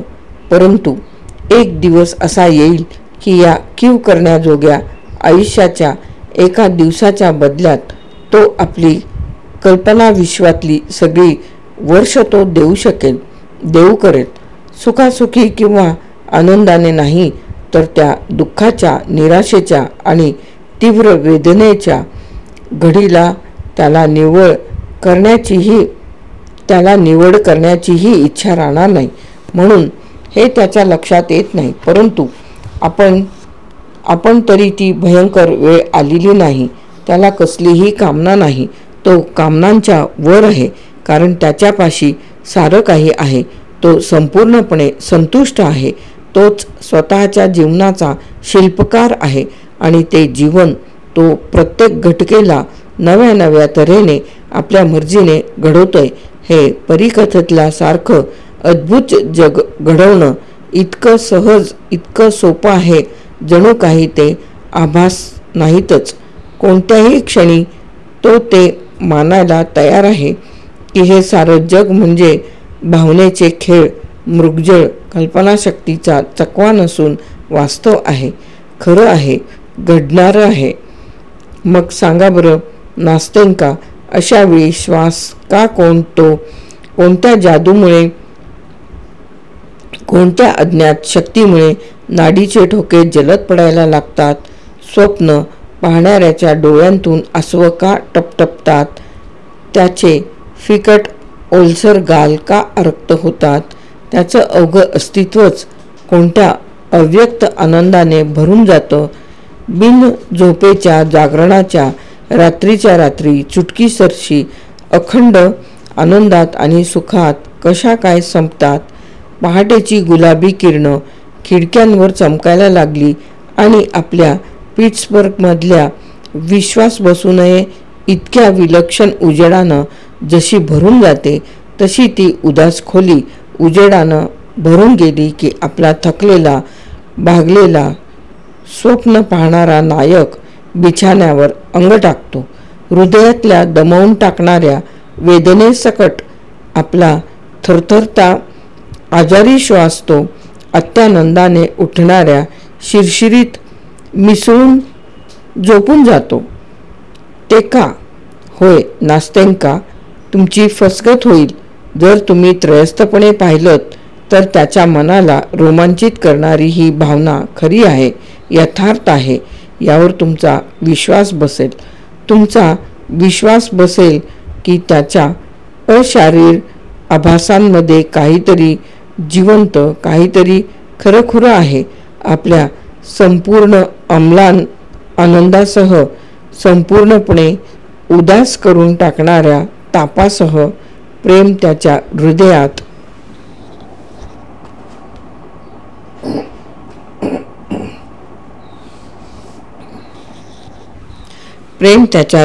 शिरलं आहे. हे खोटं तरी कसं म्हणावं? त्याच्याकडे एकदा बघा, तुमचा विश्वास बसेल. त्याच्याकडे पाहून तुम्हाला असं वाटेल तरी का की आपल्या घासून घासून गुळगुळीत झालेल्या स्वप्नरंजनात त्याने जिच्यावर इतकं प्रेम केलं ती त्याला खरं तर माहीतच नाही. त्याने तिला फक्त गुंगवून टाकणाऱ्या आभासांच्या रूपातच पाहिलं आणि हा तीव्र भावना वेग फक्त त्याचं स्वप्नच होता. आपल्या आयुष्याच्या इतक्या वर्षात ती दोघं कधीच हातात हात घालून बरोबर चालली नाहीत. एकेकटे जोडीनं सगळ्या जगाला मागे टाकून आपली विश्व आणि आपलं जीवन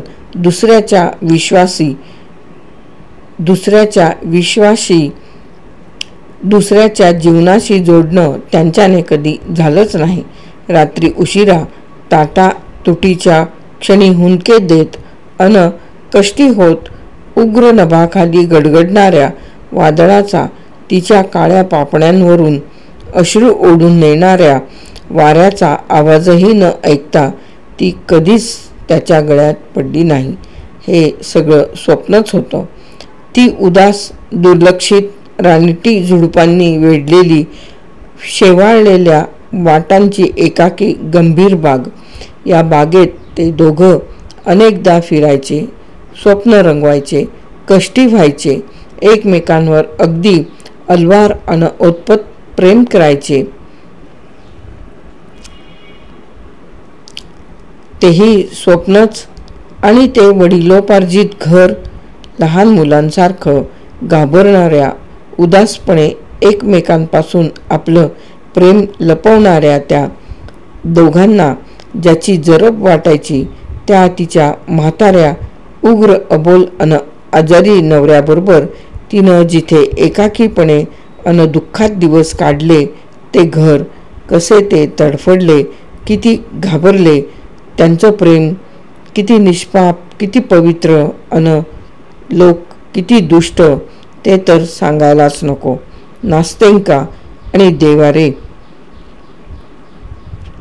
त्यांची पुनर्भेट मायभूमीपासून दूर परक्या आभाळाखाली कुठल्याशा दक्षिणेकडच्या गरम हवेच्या अन सदा तरुण शहरात बॉलनृत्य समारंभाच्या झगमगाटात, वाद्यवृंदांच्या आवाजात, पॅलेझिओमध्ये, होय पॅलेझिओमध्येच जणू दिव्यांच्या सागरात हेलकावताना गुलाबाच्या आणि मर्टलच्या वेलींनी वेढलेल्या बाल्कनीत त्यांची भेट झाली. तिनं त्याला ओळखून घाईघाईने आपला मुखवटा काढला अन कुजबुज त्या स्वरात ती त्याला म्हणाली, मी सुटले. थरथर कापत ती त्याच्या मिठीत शिरली. अत्यानंदानं चित्कारत दोघेही एकमेकांना बिलगले. एका क्षणात ते विसरून गेले सारं काही. दुःख, विरह, सगळ्या अपेष्टा, ते भीतीदायक घर, म्हातारा, दूरदेशीची ती उदास बाग आणि तिच्यातलं ते बाक ज्यावर बसून त्यांनी एकमेकांचं शेवटचं चुंबन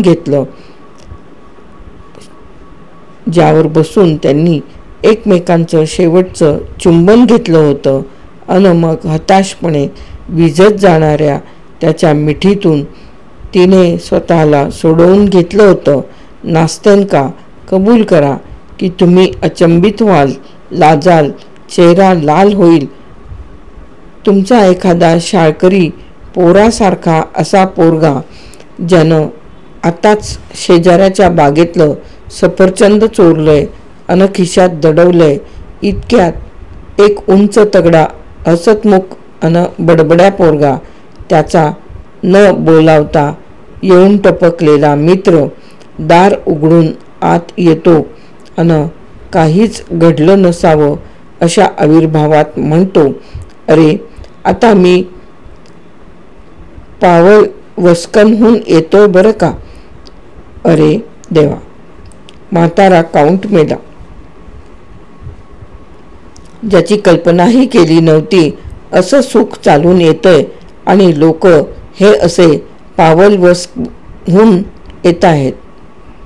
माझी दया येण्याजोगी बडबड थांबवून मी उगा बापुडवाणेपणे गप्प राहिलो. खूप कष्टपूर्वक मोठ्यांदा खदखदून हसावं असं मला वाटलं, कारण जणू माझ्या कोणी वैरी सैतानानं मला सतवावं तसा माझा गळा दाटून आला. हनुवटी थरथरायला लागली. डोळे अधिकाधिक पाणावू लागले.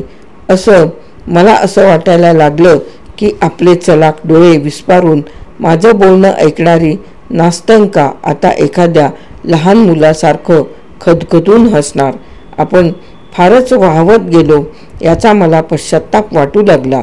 असं वाटलं की आपल्या मनात बरेच दिवस खळबळणारं हे सगळं आपण उगाच सांगितलं.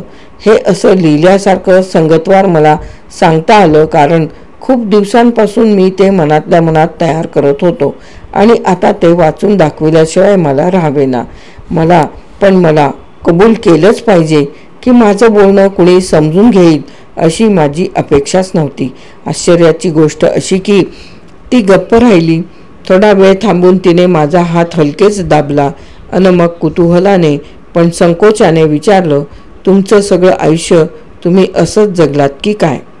मी उत्तर दिलं, अगदी सगळं आयुष्य नास्तेंका, सगळं आयुष्य. आणि असं वाटतंय की शेवटपर्यंत असंच जगणार.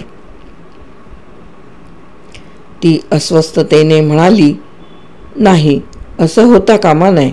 असं होणार नाही. सगळं आयुष्य मीही आजी शेजारी बसूनच काढलंय म्हणा. पण ऐका, अशा तऱ्हेने आयुष्य जगणं चांगलं नाही, हे ठाऊक आहे का तुम्हाला? आपल्या भावना आटोक्यात न ठेवता मी जोरात म्हणालो, माहीत आहे नास्तेंका, माहीत आहे. आणि पूर्वी कधी वाटलं असेल त्यापेक्षा आता मला हे प्रकर्षानं जाणवतंय की माझी सर्वोत्तम वर्षे मी अशी फुकट घालवली. मला आता हे कळलंय आणि त्यामुळेच, ज्या जाणीवेमुळेच ते जास्त त्रासदायक वाटतंय,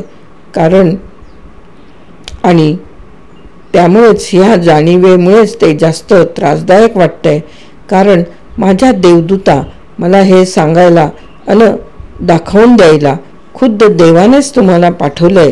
आता जेव्हा मी तुमच्याजवळ बसलोय, तुमच्याशी बोलतोय, तेव्हा भविष्याचा विचार करणंही मला भयंकर वाटतंय. पुन्हा एकाकीपणा, पुन्हा हे नासकं नकोसं जीणं. तुमच्यासोबत मला खरोखरीचा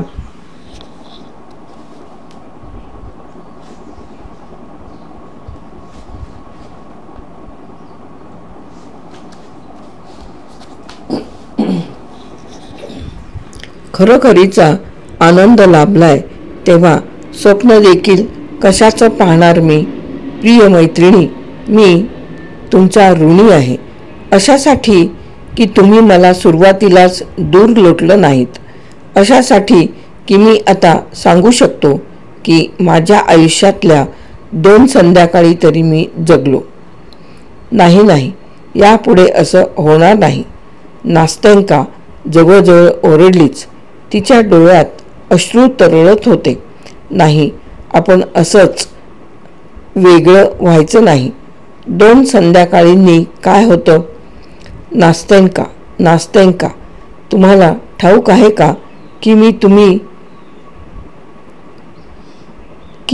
तुम्ही मला माझा स्वीकार करायला शिकवलंत.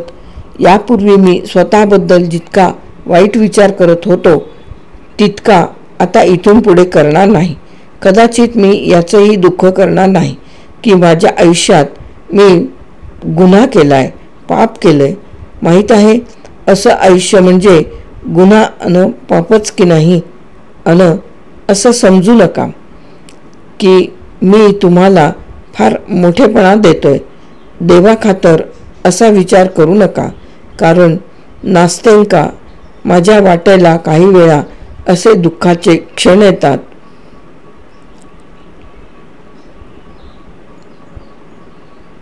या अशा क्षणी मला असं वाटायला लागतं की खरं आयुष्य जगणं मला कधी सुरूच करता येणार नाही. मला असं वाटतं की वास्तवाचं, खऱ्याचं माझं भान, माझी जाणीव सुटलीच आहे, कारण मीच मला शापून टाकलं आहे. माझ्या या अद्भुत रात्रीनंतर शुद्धीवर येण्याची घडी येईल अन ती अतिशय भयंकर असेल. आणि एकीकडे मात्र आजूबाजूच्या जीवनाच्या वावटळीत लोक कसे गरगरतायत, कोलाहल करतायत हे ऐकू येतं. दिसतं की ते खरोखरी जगतायत. त्यांचं आयुष्य मागणी तसा पुरवठा या छापाचं नाही आहे. एखाद्या स्वप्नासारखं, आभासासारखं संपून जाणार नाही आहे, तर ते सतत नवनवीन रूप घेणार राहणारं सतत तरुण आहे. त्या आयुष्यातला 1 तास दुसऱ्या तासासारखा नाही आहे. त्यापुढे मग काल्पनिक आयुष्य इतकं उदास, इतकं तुच्छ, एकसुरी अन भेदरट वाटतं. काल्पनिकता आभासांची गुलाम असते, कल्पनेची गुलाम असते. गुलाम असते त्या पहिल्या ढगाची, जो अचानक सूर्याला झाकाळून टाकतो अन खऱ्याखुऱ्या पिट्सबुर्ग वासियांचं काळीज, आपला सूर्य जपणारं काळीज दुःखाने आवळून टाकतो. अन मग दुःखात कुठून येणार काल्पनिकता? सततच्या ह्या ताणामुळे ती न संपणारी काल्पनिकता आटायला लागते. कारण काहीही झालं तरी तुम्ही वाढता, परिपक्व होता, स्वतःच्याच आधीच्या आदर्शाच्या प्रभावातून बाहेर पडता अन मग त्यांच्या ठिकऱ्या होतात. जर दुसरं काही आयुष्यच नसेल तर मग याच ठिकऱ्या घेऊन ते पुन्हा बनवावं लागतं. पण इकडे मनाला मात्र दुसरंच काहीतरी हवं असतं, दुसरीच कसलीशी तहान असते अन राख सावडावी तसा मग स्वप्न पाहणारा आपली जुनी स्वप्न धुंडाळत राहतो.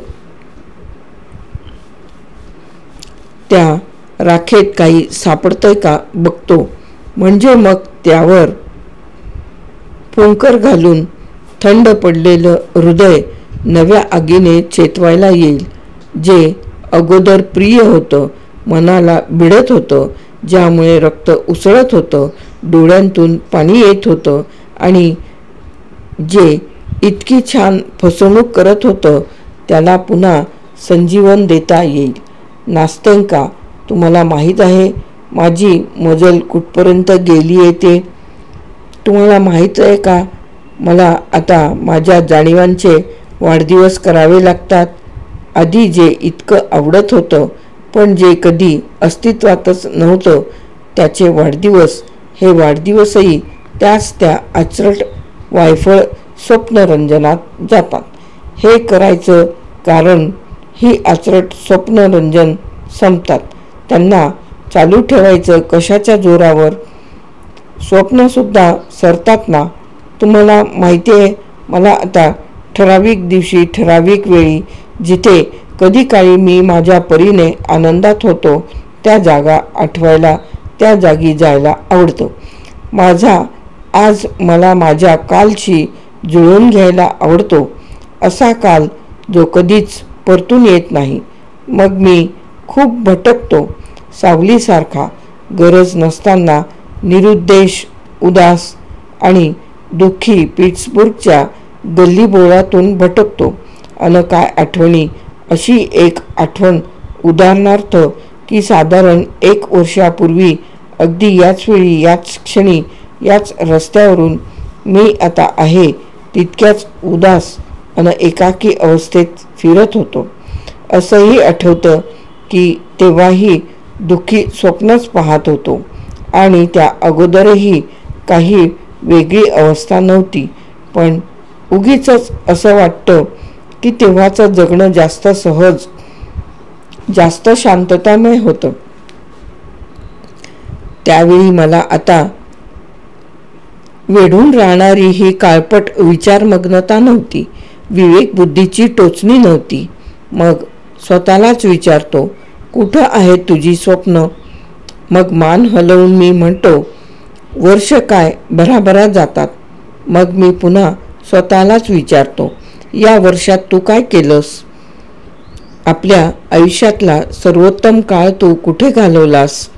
तू जगलास की नाही? बघ बघ, जग कसं थंडगार होत चाललंय. आणखीही काही वर्ष जातील आणि त्यांच्या पाठोपाठ खडतर एकाकीपणा येईल आणि त्यानंतर येईल वृद्धापकाळाची थरथरती काठी. मग त्यानंतर दुःख आणि न संपणारी घोर निराशा. स्वप्नातनं काल्पनिक जग फिकट होऊन जाईल. स्वप्न सुकून मरून जातील आणि झाडांवरून गळणाऱ्या पिवळ्या पानासारखी झडून जातील. ओह नास्तेंका, एकटं राहणं, अगदी संपूर्णपणे एकाकी असणं आणि ज्यासाठी हळहळावं असंही काही नसणं किती दुःखमय असेल.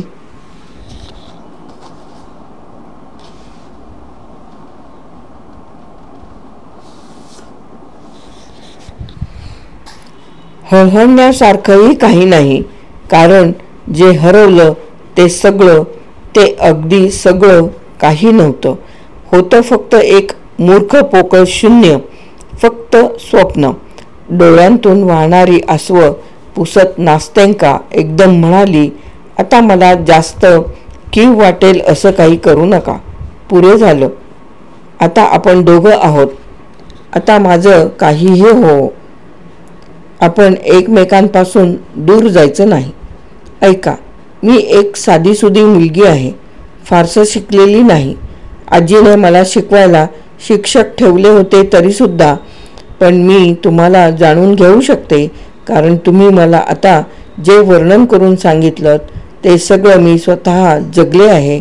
जेव्हा आजीनं मला तिच्या कपड्यांना शिवून ठेवलं होतं ना, तेव्हा अर्थात तुम्ही हे सगळं जितक्या छान तऱ्हेने सांगितलं तसं मला नसतं सांगता आलं.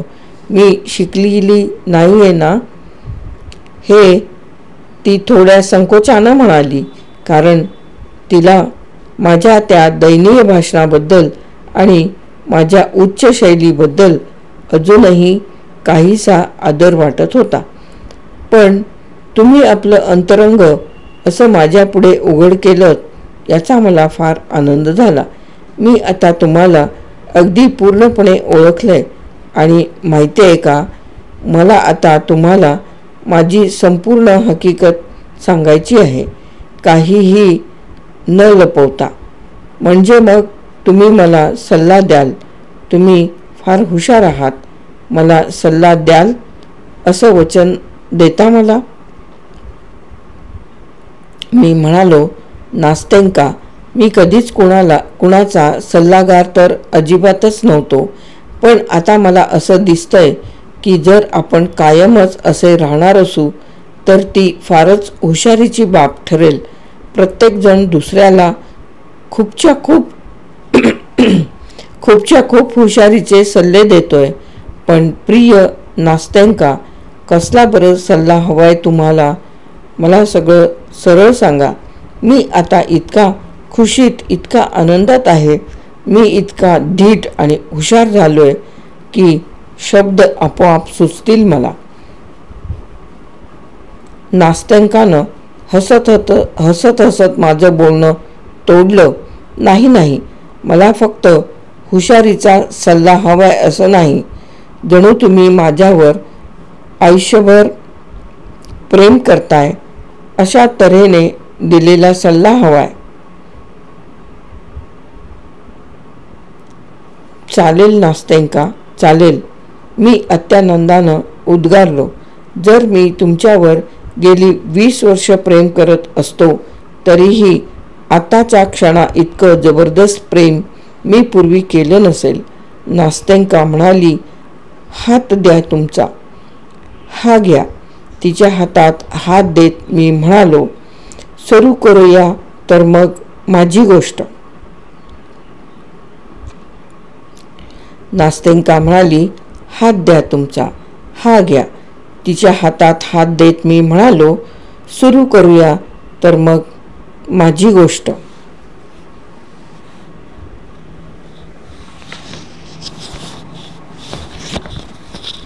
पुढील भागात बघूया नास्त्यांकाची गोष्ट.